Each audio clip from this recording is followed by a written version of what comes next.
अस्सलामुअलैकुम स्टूडेंट्स, आज जो हमारा टॉपिक है रिसर्च का वो है सर्वे मेथड। ठीक है, अब सर्वे मेथड का तो आप सबको पता होगा कि हम बाज़-औक़ात की एक पॉपुलेशन का या कुछ लोगों का एटीट्यूड चेक करने के लिए उन पे सर्वे कंडक्ट करते हैं। और आजकल तो यूट्यूब पे, फेसबुक पर, इंस्टा पर हर जगह पर सर्वे कॉमन है। ठीक है, अब इसमें क्या होता है कि हम बाज़-औक़ात क्यों सर्वे करते हैं कि हम एक फ़ील्ड में जाकर एक इतना टाइम स्पेंड करके डेटा कलेक्ट करें, हम वो नहीं कर सकते। ठीक है, जैसे आपने ऑब्ज़र्वेशन में पढ़ा था कि आप ऑब्ज़र्व करते हैं पार्टिसिपेट करके या नॉन पार्टिसिपेंट बन के।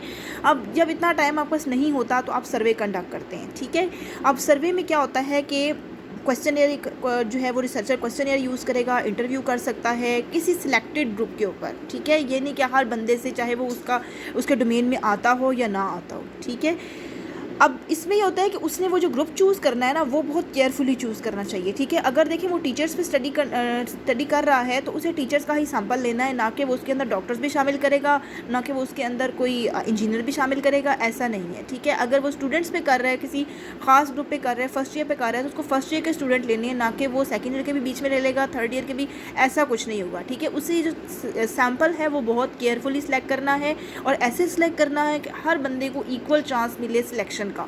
ठीक है, ऐसा ना हो कि बहुत लाइक बच्चे एक ग्रुप में आ जाएं, या ऐसा ना हो कि बहुत नालायक बच्चे एक ग्रुप में चले जाएं। ठीक है, तो फिर वो सैंपल रिप्रेजेंटेटिव नहीं रहता। ठीक है, अब जैसे एक लाइक एक नालायक, ठीक है, यानी कि इस तरह का सैंपल होना चाहिए कि हर बंदा रिप्रेजेंट हो जाए। ठीक है, पॉपुलेशन का हर बंदे की रिप्रेजेंटेशन हो जाए। ठीक है, उसे कहते हैं रिप्रेजेंटेटिव सैंपल। अब इसमें इसके स्टेप्स होते हैं। स्टेप्स कौन कौन से होते हैं वो हम देखते हैं। सबसे पहले हमारे पास है सिलेक्शन ऑफ द प्रॉब्लम।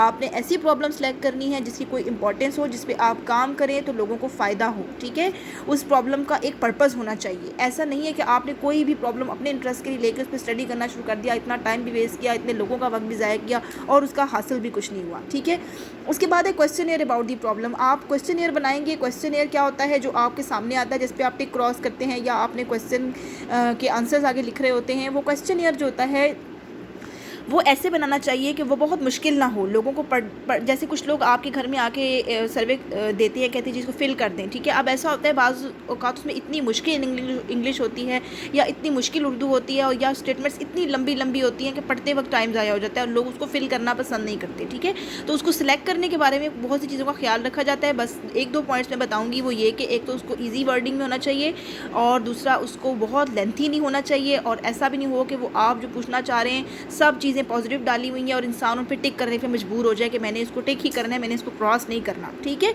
अच्छा, अब आपने क्वेश्चनियर बना लिया। आसान क्यों बनाना है कि कुछ लोग लेस एजुकेटेड भी होते हैं, वो लोग उसको समझ नहीं पाते और फिर फिल भी नहीं कर पाते।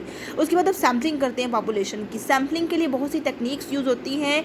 मैं फ़िलहाल सिर्फ आपको रैंडम सैम्पलिंग की बताऊंगी कि आपने एक क्लास पे सर्वे कंडक्ट करना है, तो आपने हर एक दूसरे तीसरे बच्चे को उठा के खड़े करके कहना है कि आप मेरे सैम्पल में पार्टिसिपेट करोगे। ठीक है, अब ऐसा नहीं कि आपने सिर्फ लाइक बच्चों को फोकस कर लेना है या आपने सिर्फ नालायक बच्चों को फोकस कर लेना है, ऐसा नहीं है। ठीक है, वो रैंडम सैम्पल बन जाएगा कि आपने हर तीसरे बच्चे को या हर अपनी मर्ज़ी से किसी बच्चे को बीच में से उठा लिया। ठीक है, वो सैंपल जो है वो रिप्रेजेंटेटिव होगा, उसमें आपकी चॉइस बीच में नहीं आ रही। ठीक है, अब आपने सैंपल सेलेक्ट कर लिया, उसके बाद आपने क्या करना है, मेथड्स ऑफ मेजरमेंट। अब आपने उस सैंपल पे वो सर्वे कंडक्ट करना है। ठीक है, अब आपने क्वेश्चनियर ये सोचना है कि हमने क्वेश्चनियर सब्जेक्ट्स को भेजना कैसे है, ईमेल करना है या हमने उनके पास जाकर इंटरव्यू करना है, क्या करना है। ठीक है, हमने इंडिविजुअली उनको देना है, क्या करना है, आपने क्वेश्चनियर किस तरह उन तक पहुंचाना है, ये आपने मेथड ऑफ मेजरमेंट में करना है। ठीक है, अब उसके बाद एनालिसिस ऑफ डेटा आता है। आपने जो डेटा कलेक्ट किया, अब उसे आपने एनालाइज कैसे करना है। लोगों ने तो टिक क्रॉस कर दिया या लोगों ने तो एग्री डिसएग्री पे लगा दिया, अब आपने उसको क्या करना है, एनालाइज करना है। ठीक है,